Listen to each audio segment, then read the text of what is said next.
ya Stephen Kanumba. Igihe kinini cyane kuri YouTube channel The Home Camp Studio ya Vijay Robert nkuko bisanzwe ndetse na Rikama kawaida. Wewe buka gusa gupfyonda hasi tukajya dukurikirana igihe kinini twe tumaze tutareba filime bakoze tukozaniye none ku musanone tuzane ako bise Devil Kingdom. Wajyaga uvuga uyu munsi tugiye kuba twakwireba bagenzi agacika mbere katurore Vijay Robert hamwe mbabwira ati 2025 nta mikino Diyo utanya na magambo hano ndagenda pause ngabuye washe kugezwa kumva. Ura filime yose na magambo my friends. Katurore. Kwamamaza kuri zino filime zacu cyangwa soft na filime yindi itandukanye ushaka kugira ngo tutwa kwamamariza abagenzi na yindi nimero 0788713255. Katurore. Robert there. Back is the Devil Kingdom. Ese kubera iki filime yiswe gutyo barakwereka kuntu dutangira amasaha y'igicuku iyo abantu bambaye gutya baba bambaye nk'aba bantu baba bagiye gushengerera tu cyangwa batagiye gushengerera baba bagiye gutanga ibitambo runaka mukajya muvuga ngo ntago hasi harakora ubundi Illuminati ntago iba mu kuzimu reka kuzimu ntago haba kuzimu ni yisi dutuyemo sinzi impamvu ngo tuzajye kuzimu ngo baramanuka bagaporomoka reka kuzimu nahabaho kuzimu ni hano ku isi ubwawe wowe ku giti cyawe ushobora kurema aho hantu witi kuzimu kandi ukaharemira iwawe huba ibyo ngubwira ni ukuri my friend izi ni nayo mpamvu akwira ngo n'ibitambo barabitanga kandi niyo batanze ibyo bitambo ku kisibo bitangira hejuru nta kuzimu habaho ibyanyabyo my friend izi bakubwiye ngo filime is Devil Kingdom muhatari nka Stephen Kanumba nyakwigendera Stephen Kanumba gakuru inkuru yo niye Robert there ndetse na Master P kandi kumusonone Zakayo Mangulu yarakedetinze we no muhatari kuri The Home Camp Studio nagari ya YouTube mfabanda arimo kugisiko bakwiyitirira reka ya Vijay Robert cyangwa si RV.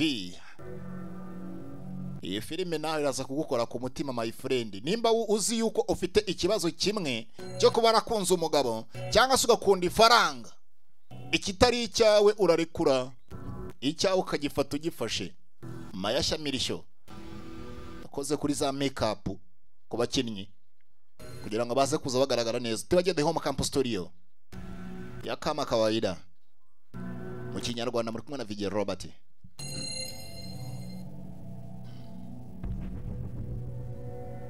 Abakomeje kugenda bakagira mu ruhare bune benshi cyane nabo ngabo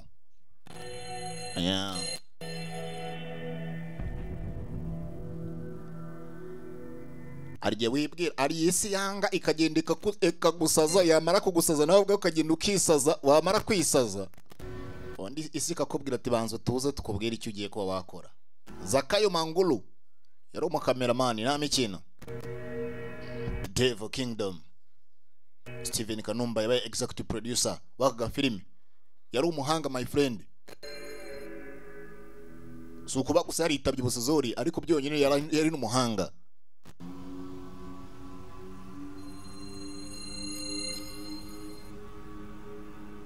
Devil Kingdom RV Stephen Kanumba. Dutsangiye bagenzi hakuno nakubye ngo ndagena pozinga kugira ngo bashe kugenda sobanukirwa. Iyi filime itangizwa n'inkuru kandi iyi nkuru ikora ku mitima ya buri muntu wese. Aka kanya ugerageza kwa urimo kureba aka filime. Tangu zamani baba yangu alinifundisha kuwa mtoto ni mtu mzima anayekuwa. Ati kuva kera cyane nyine umwana muto ya papa wanjye yanyigishije uburyo umwana mwiza aba agomba kuba ari. Umwana mwiza mzima ni mtoto aliyekuwa. Hivyo wajibu wa mzazi ni kumwandaa mtoto kuwa mtu mzima. Ati ikintu cya mbere inshingano z'umubyeyi ni ukuba umubyeyi agomba gukora inshingano zo gutuma umwana ava mu muntu muzima. Wumva amagambo dutangiranye hapo muda wake utakapofika kugeza igihe cye nawe kizagera akaba yagira inshingano ze ku giti cye. Wumve nyumbani kwetu hapakuwa na mahali pazuri kimaisha. Iwacu mu rugo nubwo tutari dukiza ariko mu by'ukuri ubuzima twari tubayemo bwari ubuzima butunyuze. Buraho ngaho bwa buzima ushobora gusanga ukuriyemo nta kintu musaba nta n'icyo mbese ntago mukiza n'ubwo mukennye. Lakini baba yangu alinipa matumaini kuwa kama nitashika maelekezo yake ipasavyo papa wanjye ariko yampaye icyizere kimbwira yuko nindamuka nkurikije inzira ze zibyo yaregereje ko yambwira ngomba kuzagira gute kuba nagura nanjye inzira yanjye nkazagira kucyo ngomba kuba nagiraho. Hali hiyo itakuja kuwa historia. Nibura ubuzima bwanjye bushobora kuzaba ariko wenda bikaba nk'amateka. Umva amagambo dutangiranye. Nilikuwa nachunga mifugo ya nyumbani kwetu kwa bidii zote. Akazi kose nakoraga mu rugo karakuka naragiraga amatungo twabaga dufite mu rugo nikijua huu ni wajibu wangu. Kubera ko nabaga nzingo ubu ngubu niyo mibereho yanjye nyine kuba nari muri umushumba yari umushumba ndetse uragira inkazi wabo kugira ngo byumve neza ati nuvuga ko hangaha ari ho shobora nyine ari ho ngewe uyingo yari we ngewe umuragizi w'umushumba aho ngaho.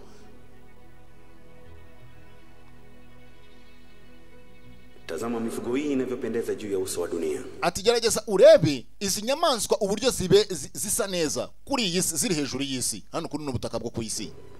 Inaonesha kila dalili za utulivu, amani na upendo duniani. Biragaragaza buri nyamaswa hano iragaragaza urukundo n'uburyo ibirimo kugezwa biriho kuri no si. Ibintu byo bitandukanye kuri no si. Umva amagambo dutangiranye. Haina shamba wala haina mtaji. Haina shamba wala haina mtaji. Lakini inaishi kwa matumaini na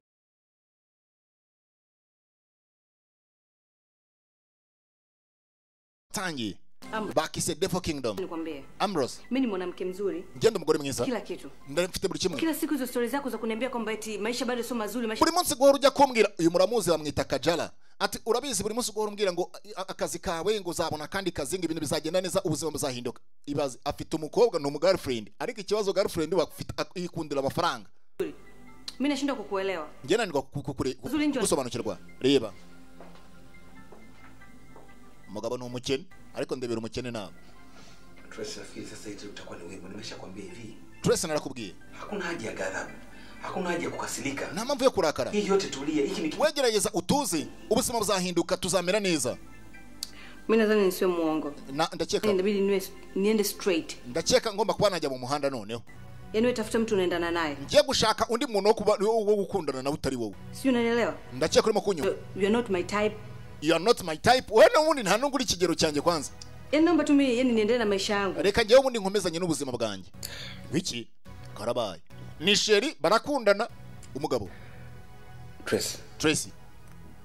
Sijui we ni mtu gani ambao huwezi kukaa chini tukapanga kama mambo yetu kama wapi. Ntabwo nzi nimbura umuntu bwoko kidashobora kugiswa kwicara hasi ngo twumvikane dupange ibintu tubishyire ku murongo. Kwa mambo ya kususa kukasirika. None wowe uragenda ukarakara gusa ibintu kabirakariramo.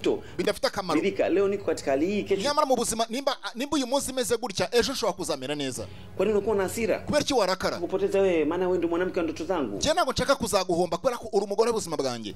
Mwanamke wa ndoto zako? Umugore w'ubuzima w'inzozi zawe. Mimi nadhani mwanamke wa ndoto zako hajazaliwa. Ndacheka umugore w'inzozi zawe ntago arabyarwa. Bakise Devil Kingdom. Baby. Barakwereka hakuno Ambrose. Amazina nyakuri. Umugabo ntago ajya saza abantu n'iki gihe baracyamwibaza ameze nk'umwana mutoya. Uyaraje? Tracy. Yaani unanikimbia kontenti kwa sababu wewe mwanamume wako. None se uncitse mu nzu kugira ngo uzusanga uwo mugabo hanga. Ndio mtanashati wangu. Uyu nguyu ni umutarashiti wangu. Uyu nguyu ni wewe nyine urumva. Niyo kiongozi bakakanya. Ngoki? Brother, muvandi. Serious nataka nikwambie kitu na niuma sana. Umva ngubwire kino kintu kandi kirambabashe cyane. Wewe upasi kunifanyia hivyo mimi mwanaume mwenzako. Ntago umugabo mugenzi ushobora kunkora ibintu nk'ibi ngibi. Aramuseka. Mimi sio mgomvi wako. Je, ntago ndimo ndarwana nawe, ntago ndi umuntu ushaka uri guhangana nawe muvandimwe. Sina makosa, ameniita mwenyewe. Sina makosa, ameniita mwenyewe. Ati nge nakosa mfite bana yanyihamagariye. Come on. Umva rero nawe tuza. Jitazame sana. Look at the beautiful girl. Ariko ibaze banza wirebe n'uyu mukobwa mwiza usa gutya warangiza. What's the matter with you? This girl is gonna. Uyu mukobwa nanga kubereye kwanza. A lot to take care of her. Don't you know that? Ibyo warubizi kwanza ko atari na type ya wundi. Bebe twigende. Agaki. Remember. Umva ngubwire wibuke. I am innocent. Jewe ndi innocent, ndi inzira karengane. Ntacyo mpfa nawe. Icyana cyo cyanyihamagariye. None urahuri kuwayawaya. Reka ibyo kuwayawaya abantu ibintu birakomeye. Baba data we. Aniyabuze gatango magabo bamugonge. Karabaye. Nza ibi nibyo bya bintu usanga umuntu yagiye gushakisha handi bajya gupfurura bakajya gupfururayo. Umugore ishakira amafaranga. Udafite amafaranga ntacyo bavugana. Devil Kingdom Part 1 cyangwa se agace kambere bagenzi. Aracyari vigero Robert Katurore. Ni handi usanga isi yanze ikakwikaragiraho yarangiza igafunga amaferi. Ufite akazi ariko nikaguhaye ushaka. Umugabo yatangiye ntihandi utangira kuyoboka ibishanga bya Rwandegisi. Muri kureba Supuregisi naho bajyaga bazihinga inzagwa nta mikino. Umugabo hakuno igishanga cya Rwandegisi yishakira za Supuregisi. Umugore ashaka amafaranga nta mikino. Ufite akazi ariko nikaguhaye ushaka. Umugabo yatangiye ntihandi utangira kuyoboka ibishanga bya Rwandegisi. Muri kureba Supuregisi naho bajyaga bazihinga inzagwa nta mikino. Umugabo hakuno igishanga cya Rwandegisi yishakira za Supuregisi. Umugore ashaka amafaranga nta mikino. Asa yabi ndavanga umushonja rota yirira yatangiye kwibuka umukobwa utaratangira kumufungana umutwe muri no minsi. Hari umunsi bigeze kujyana ahantu kujya kwikinira kakabumbu Kujipanga. Yumva iminsi n'ukwitegura. Familia nzuri. Tugomba kuzagira umuryango mwiza. Weza na yenye kila kitu. Jewe ebana kandi tuba dufite buri kimwe. Haraseka. Sasa ina neno mimi nitajitahidi kuhakikisha kwamba niangalie mshahara na yewe nge nzagerageza rwose muri bishoboka byose umushahara wanjye mufate ndewe kuno umushahara wanjye yewe ugomba kuzagira ukuntu ugomba kutwubaka. N'umugabo wari ufite icyizere muri we. Na maisha mazuri. Napenda kwenda out. Rega nanjye nshaka kuzabaho ubuzima bwiza nkajya nsohoka nkajya hanze nkajya nko muri za Amerika nkajya kure muri za Mburi na zahe hose.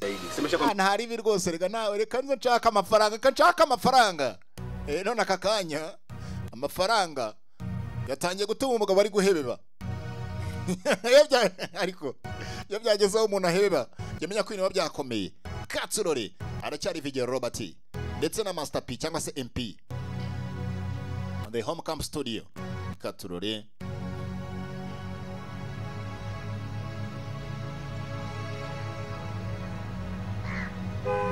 Nyanko kanya arizavugije amahoni. Umugabo arahangaha. Ambrose. Mbona huko maeneo haya alafu none se kuri aka gace ka Rwandegisi ushaka Supuregisi bite? maisha tu ndugu yangu ndio sababisha niwe katika hali hii. Mwana ubuzima nibwo butuma mera gutya. Ubuzima maisha yako very simple. None se ubuzima buroroshye? Simple kabisa. Kandi ibintu byose biroroshye. Ni sawa na mwembe, kwa kuta mwembe sehemu mmejaa maembe mengi sana. Rega ntabwo igiti cy'umwembe kugira ngo cyitwe ko ari cyiza ntago ariko kiba cyuzuye gusa imyembe myinshi. Ushobora gusanga wenda gifiteho imyembe mikeya ariko yonyine ikikakigaragaza neza. Kwenda kutikisa na kuangua yale maembe. Ila tatizo lako ni hari nige umeze nka umuntu ushaka kugira ngo ndetse ujye munsi y'igiti ukizunguze kugira ngo ya myembe ihanuke hasi wowe ufate ujye kurya. Umuntu ikibazo ufite ni iki? Mumve bado una mawazo ya kizamani sana. Wagira ngo ufite za ntekerezo za kera zo kubwa ba Master P. Yale mawazo yako ya kizamani. Iyo bitekerezo bya kera. Kama maisha haya unaona na rais wakati mimi ndio nasababisha. None se urabona ubu buzima ari ibintu byoroshye gutya gusa. Sana. Wapi muvandi. Ndabo nibiganiro. Ambrose. Maisha ni kuchagua. Ubuzima no guhitamo. Wewe unatakiwa uchague. Ni sawa rero ugomba kugira ikintu cyo guhitamo. Elimu au wewe mjinga. Kuba wakwemera ukaba umunyabwenge cyangwa se ukaba igicucu. Sasa wewe tabu yako ni kwamba unajiweka peke yako. Ikibazo cyawe rero urigenda ukifunga ukishyira ku ruhande ukaguma uri wenyine mu gihe hari abandi babaza amabanga menshi. Sasa wewe endelea kujiweka peke yako. Aho niba ushaka kuguma ukennye komeza wigumishe nyine uri wenyine aho ngaho. Estimate. Byiza kongera guhura nawe. Abo nabo biganye nabo bakuranye bari mu mamodoka wari na Erigit gusa amubwiye akantu ikibazo cyawe nuko wishyira ku ruhande ukishyira uri wenyine. Reka gukomeza kwitsimba. Egera abandi. Ni wewe wegera abandi gusa. Ibindi byihorere. Katurore.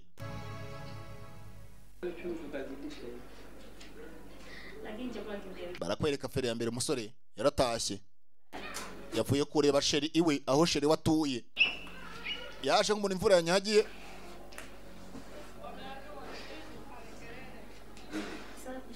Muraho. Muraho mama.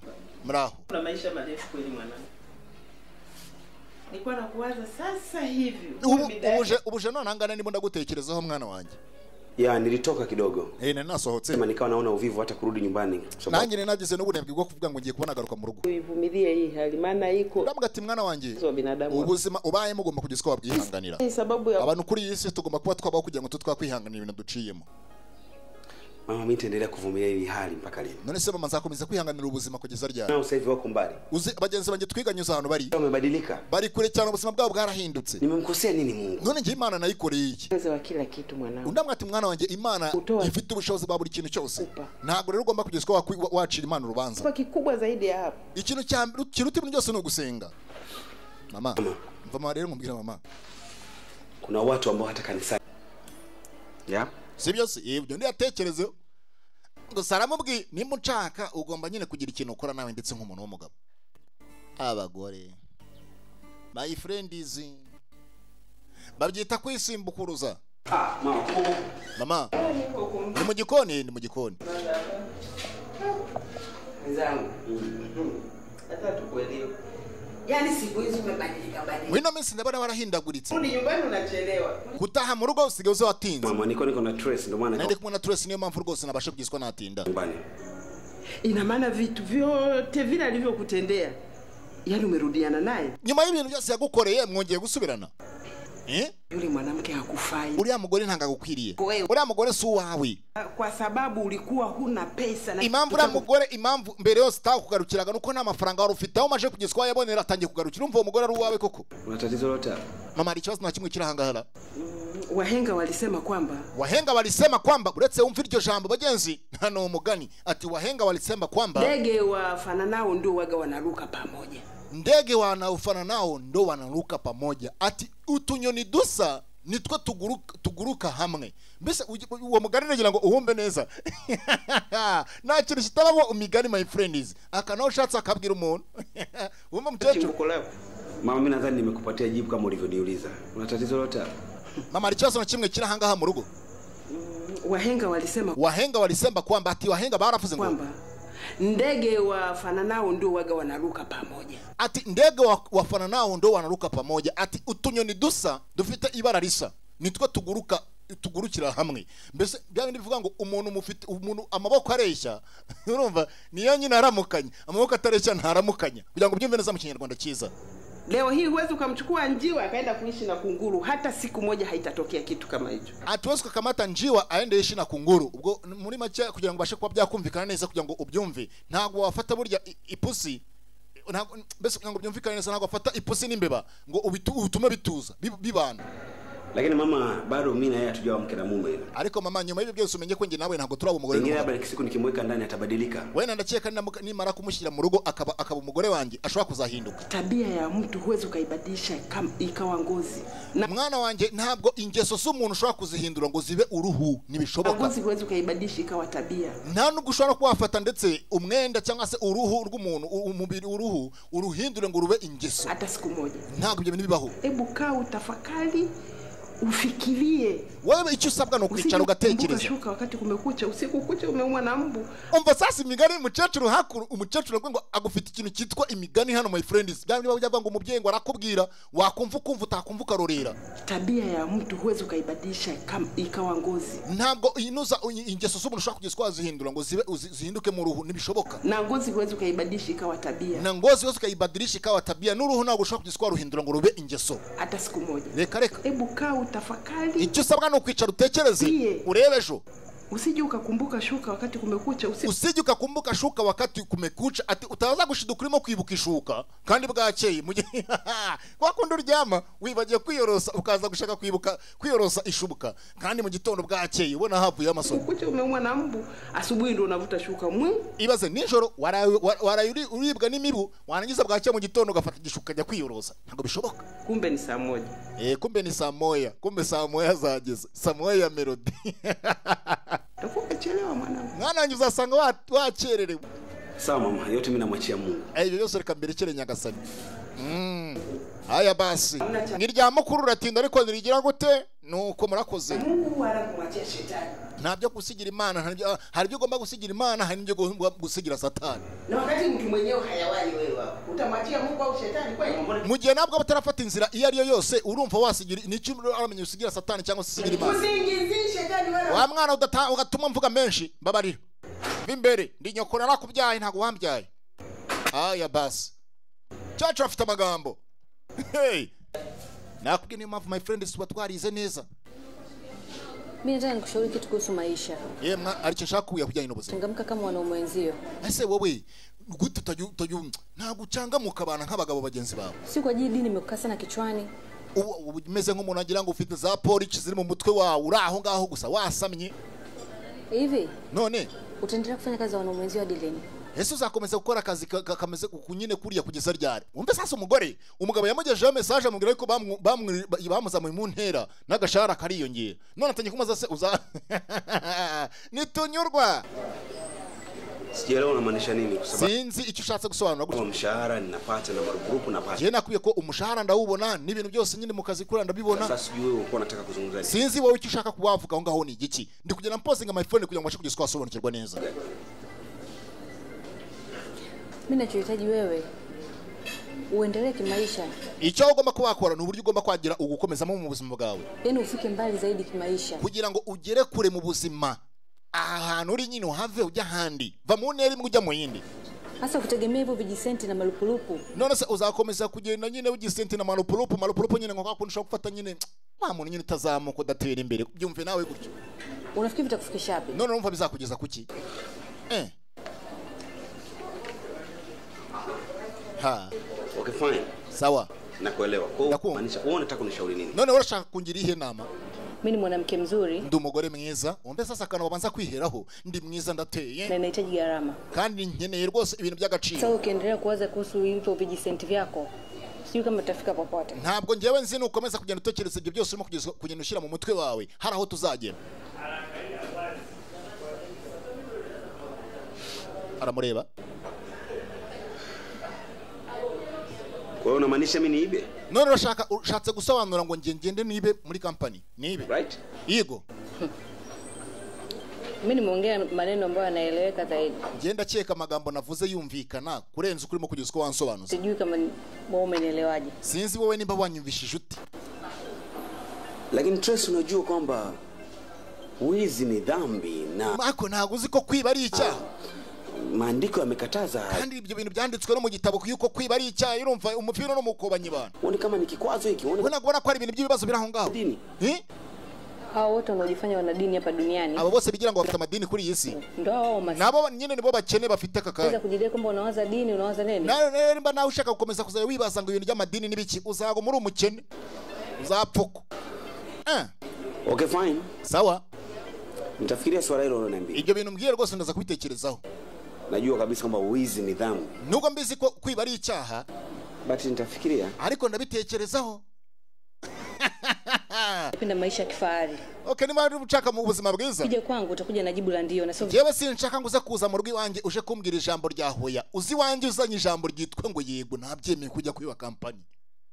My friend is kiri majyambere yo gushaka umugore mwiza. Ugikora muri company nawe utekereze kwiba. Niba wumva ushaka nawe gutunga umugore mwiza my friend, imodoka nziza. Iyo company uri gukorera uyitekereza kwiba icyaveni, se ni cya 10 icyaveni. Ariko none utekereza yuko uwo mwiza wawe azagerya neza nawe urya gereza nawe wirye neza.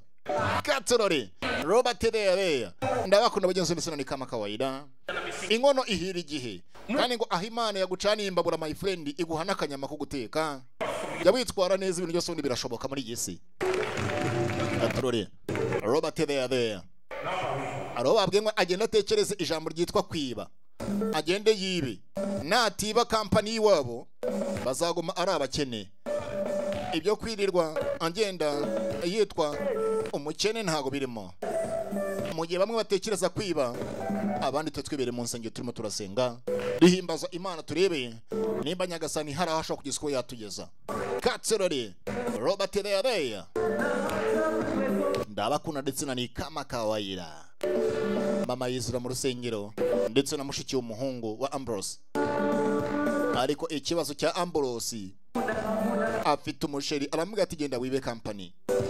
Sinzi. Katserare. Deya.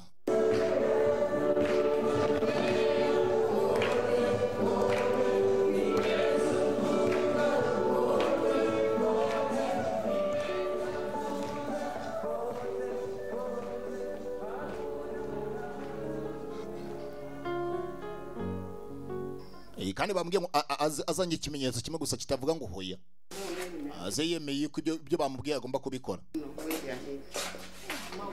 bapfuye gusenga bageze mu rugo Namwambia leo huyu anawake jambo kwa kweli. Maana yake njia nzima nilikuwa nayawaza. Na kadri siku zinavyoenda, yani yule pasta namuona kama mpya. uko iminsi igenda yicuma rwose na pasiteri ndabona muri minsi master pasiga dukorera amasengesho meza ndamubona mu muntu mushyashya. Hiyo sio kwamba kuhubiri ni kuhubiri au kila mtu anahubiri. Ntabwo bivuze ngo gusenga no gusenga ariko kana no bivuze ngo buri muntu wese niko asenga. Chache sana. Abantu basenga ni bake. Hapo Anita unaamka, unahubiri wapi? Huwezi. Ni kalama kutoka kwa Mungu. Birani ibintu n'umugisha ni bifa ku Mana ntago ari kuvuga ngo buri muntu wese ngo nyine uko atekereza mu gitondo ngo agiye kugira ni nakahita bigenza nyine ngo asenga amasengesho burya nyine ni ikintu usaba Imana ikagushyiramo imbaraga nawe ukavuma n'imbaraga. Haya basi katurore kabisa nikamwangalia na haribikiwa hivi. Sasa mama hanko nabwarakiye mu gitondo yarakaye umwana yigize ashwi yigize shyano. Kana mbona taelewa? Sasa uragarutse. Tulikuwa tunakujadili na dadangu sasa. Turimo turakuvuga ngira mushiki wawe. Mwanamke wako Turasi sijui Tracy. Wewe umugabo ureba ngo nimba ari Tarasi nimba ari Tracy sinzi. Mipango yote ambayo unakuwa nayo, hebu kaa pale wewe. Ubundi ibintu byose uburyo wahindaguritsemo cyazwa kwanza hariya kwanza tuvuganye cyazwa. Mwana wanjye. Wewe ndio muhimili wa nyumba hii. Urabizi ni wewe kiongozi w'inzu. Ni wewe tumenyira buri kimwe. Kutegemea wewe ndio kichwa. Ni nawe dusa nkaho twiringiye. Tutaona unaharibika. Ariko turimo turabona urimo kugenda wangirika kandi nago twakwicara gutyo ngo tuzinga amaboko tubona wangirika. Nisikizeni kwa makini. Munyumve neza mwitonze. Siko tayari kushauriwa chochote kuhusiana na Tracy. Ntago niteguye kuba mwagira ibintu ngo mungiramo inama ngo kuba narikana na Tracy kujyana na Tracy. Wiki? Siko tayari kusikia lolote kuhusiana na Tracy. Ntabwo nshaka kumva icyari cyose kubijyanye na Tracy. Yule uriya langu mimi mama. Uriya ni hitamo ryanjye. Nimeshaamua ninampenda naye ananipenda. Basi nahisemo ndamukunda arankunda kandi ibindi basi ndabiyamye. Kweli? Koko se? Yes. Yego nyine. Se nanu kubyumva. Agace. Ururwanira.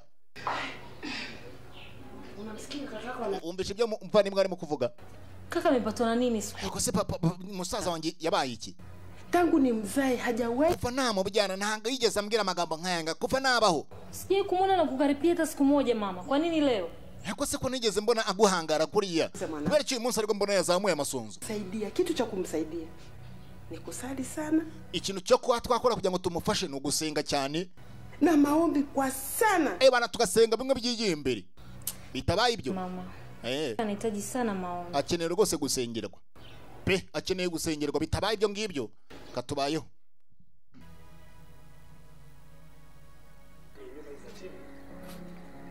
Kumbera kwereka hakuno.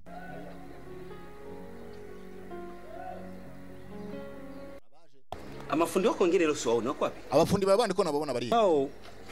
Walikuwa hapo chini hapo lakini bari hasi. Kuna wengine walienda kupata chakula kidogo. Abandi baje no kurya. Na kwa muda gani unafikiri labda zile zitakuwa ziko tayari na hii itakuwa imekamilika? Inaira kuwa imeze neza pande wa chini huko nafikiri almost wiki. Sasa umugabo hakuno ari marubaka. Ari marubaka bagenza hano. Nabidi kidogo tupate muda kwa sababu nafikiri jana tu ndo tumemwaga zege juu huko. Urabona ko hejuru ariko twaraye tumennye nyine muca twamennye. Ntago rwose dushaka kugizwa twavuga ngo biradusaba undi mwanya kugira ngo tubashe kwa twahakora harangire vuba. Basi sawa. Mimi ndakuwa nakuja kila jioni kuzajanza rwose buri nimugoroba kuzajanza kureba uko ibintu bimeze. Ina tatizo boss usijali. Nacho rwose boss kugashahara kikaceya yaramashe kubagenza kwa kutangira kubaka inzu. Mimi nakimbizana nao sana aba vijana. Reka rwose abasore nze kubabwira bashiramo agatege ibintu bigende vuba birangire vuba. Wakazane bwana hii project. Babwira rwose bakora ibyo bakora birangire kandi vuba na bwango. Nta kibazo. Mungu aendelee. Ai. Asa murabeho. Waambiwa wafanye kazi usiku na mchana kwa. Babwira bakora akazi amanywa nijoro bana. Niba abagore beza babashaka. Kumbe unasimamia mradi mkubwa kama hivi. Ibazo uzuzingana gutya. Mwanamume wa ajabu sana. Shaka bisura umugabo wagatangaza. Kwambia nipatie muda mimi nitakupa. Nakubwira rwose ngo mereza kanya. Umigihe. Mradi mkubwa sana. Kabisa ndabona inzu ihambaye. Kumbusha mara kwa mara. Sasa unahitaji kutumia gari. Twende kwa niache ofisini alafu baadaye utanifuata. Right? Tugende kwa ofisi imodoka nyine urumva. ngeze kuri office nyuma raza kuza nyine kuntora. Gaturori. Gusa bibuka afite akantu umugore yamuga tugomba kwiba. Agomba gukokora. Ni mtu akikushauri kuiba mali ya kampuni. Umuntu akugira inama yo kwiba mali ya kampani wabigenza ute? Mugabo cyari kubitekerezaho. Kwa sababu anaponishauri mimi ni hujumu kampuni. Mugabo yasamuwe mu ntero mushara uriyongereye ariko ikibazo umugore namugati nibe kampani cyangwa se kumara umukene. Kesho kutwa mimi nakwenda kuajiriwa wapi? Sasa aje kugisha inama mugenzi ndamugati nyamara na umuntu wakugira inama yo kujya kwiba imari z'abandi uwo muntu abari umugome. Siwezi. Kuri ngewe sinabikora. Sinakora ikosa nk'iryo. Sasa unawezaje kujikimu na maisha haya ingawa mshahara wenyewe ni mdogo kiasi hicho? Ese urabona ubuzima bwazahinduka gute mu gihe umushahara n'umuntu ahembwa ari mutoya? Kuna watu wanaishi kwa mshahara wa shilingi 60,000 za Kitanzania. Reka nkubwira abantu babaho bahembwa 60,000 kandi ugasanga bafite imiryango yabo babeshejeho. Ugasanga afite nk'umugore abana kandi bose babayeho kubera umushahara we. Rero sinzi nimba ushaka kugezwa watekereza icyo wakora nyuma y'ibyo ngibyo. Nitaendelea kuridhika na kutosheka na hichi kidogo ambacho nakipata. Reka nkubwire utuduke mbona tuzakomeza tunyure kugeza ku iherezo pe. Kwa sababu kubwa ambalo mimi nafikiria kulifanya. Wewe kucyo ntekereza gikomeye kuba nakora. Ntabwo natekereza kuba najya kwiba. Kusema kweli mimi kwangu inakuwa vigumu sana kuweza kujua nini cha kufanya. Rwose biragoye kugira ngo umuntu amenye ngo ni iki yakora mu buzima. Maisha